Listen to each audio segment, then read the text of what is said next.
Завершились выборы, и уже можно наверняка подвести первые итоги хотя бы по данным экзит-пола. Огласите, пожалуйста, примерные результаты.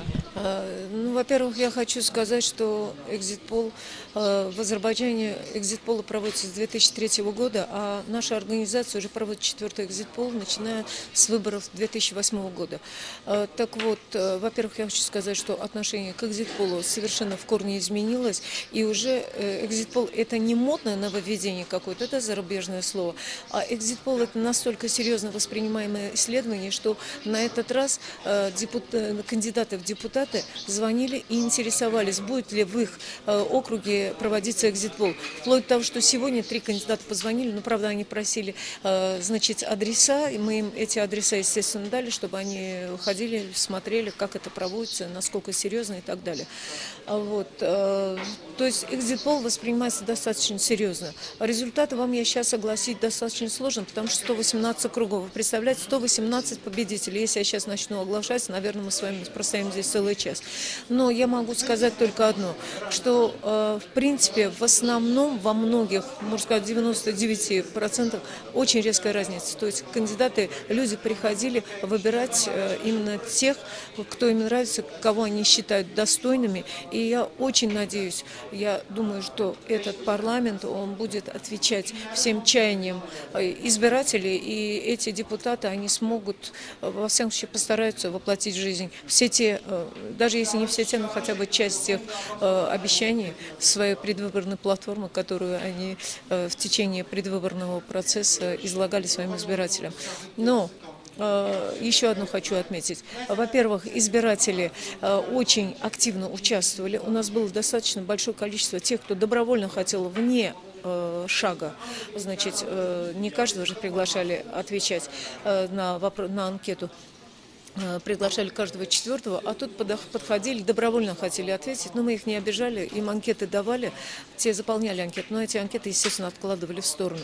Но самое главное, в этом экзит-поле мы использовали, применили электронную технологию, то есть современную технологию передачи информации. Был создан специальный сайт, и интервьюеры с участков вместо традиционного прозвона в штаб и диктовки данных по голосованию, они набирали адрес этого сайта, входили своим логином, паролем на этот сайт и там в таблице набирали результат голосования. Если учесть, что обычный прозвон, он занимает не просто время, что пока он наберет телефониста, пока он продиктует, пока телефонист запишет, пока телефонист передаст это оператору, оператор это наберет в компьютер и так далее, а тут сразу он входит буквально в течение нескольких секунд, набирает эти голоса и буквально в течение 6-7 секунд он может закончить отправку информации. В результате, если мы скажем, на муниципальных выборах мы результаты получили где-то примерно в 10 смогли огласить, то здесь, как видите, 118 групп, очень большой объем информации, мы в 9 часов уже были готовы огласить победителей. Так что я очень надеюсь, что, кстати, Азербайджан первая страна в мире, которая применила этот способ передачи. И я очень надеюсь, что на следующие выборы мы придумаем еще что-нибудь, и выборный процесс, вернее, экзит-пол, он станет еще более интересным для особенно молодежи. Почему? Потому что у нас интервьюеры, они подбирались в возрасте до 30 лет.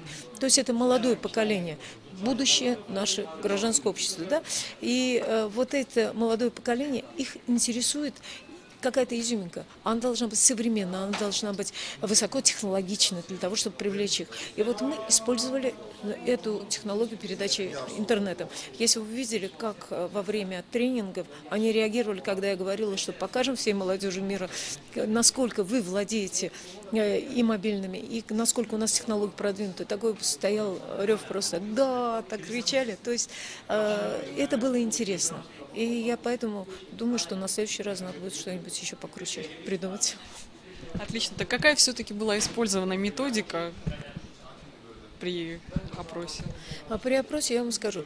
Значит, при опросе предлагалось каждому четвертому проголосовавшему избирателю, выходящему из избирательного участка, предлагалось ответить на вопросы анкеты. Во-первых, опрос был анонимный, то есть в анкетах не было никакой информации об респондентах. Во-вторых, опрос была сохранена, созданы условия для секретности. То есть избирателю вручалась анкета, объяснялись условия заполнения. После этого ему помогали стоять, заполнять в таком месте, где никто не подходил к нему и никто не видел, что он пишет. В анкете первой странице была, значит, список кандидатов точно такой, как в бюллетене. Они повторно голосовали, после этого они заполняли демографические данные свои, и кроме этого они отвечали на вопросы, которые касались, во-первых, предвыборного процесса, во-вторых, самого процесса голосования, то есть их отношения, как все это проходило. Кроме того, вопрос выбора кандидата, как он проходил для них, и предпочтения. Все это позволило, да, они, значит, отвечали на вопросы эти анкеты, складывали анкету в четверо, запускали ее в ящик, и после этого ящик, кстати, у нас... Ящики у нас так же, как и кепки интервьюеров были с нашими логотипами. Вот на них было написано «Экзит-пол», то есть наших интервьюеров было видно издали. Кепки были такого же ярко-зеленого цвета, на них были логотипы.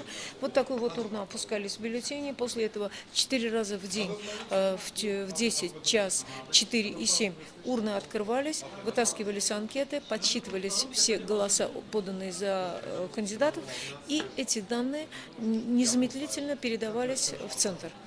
Часть интернетом, часть телефонами. Я говорю, мы предполагали где-то примерно 60% передачи интернетом, а получилось 89%.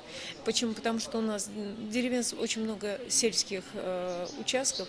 Мы думали, может не справиться. Все великолепно прошло, даже мы не ожидали. Вот, так что к концу дня, когда участки закрылись, мы имели на руках уже достаточное количество, вернее, недостаточно, всю информацию первичную по голосованию. Сейчас происходит уже бакинские округа, они уже привезли, происходит у нас в офисе сдача анкет и всего оборудования. Дальше с завтрашнего дня начнут привозить с остальных регионов. И с послезавтра у нас начинается очень жаркий период, ввод более чем 200 тысяч анкет и уже обработка, потому что мы каждый раз после экзит-пола обязательно обрабатываем результаты исследования и публикуем их в виде книги, потому что там очень много данных получается. Это и по демографическим показателям,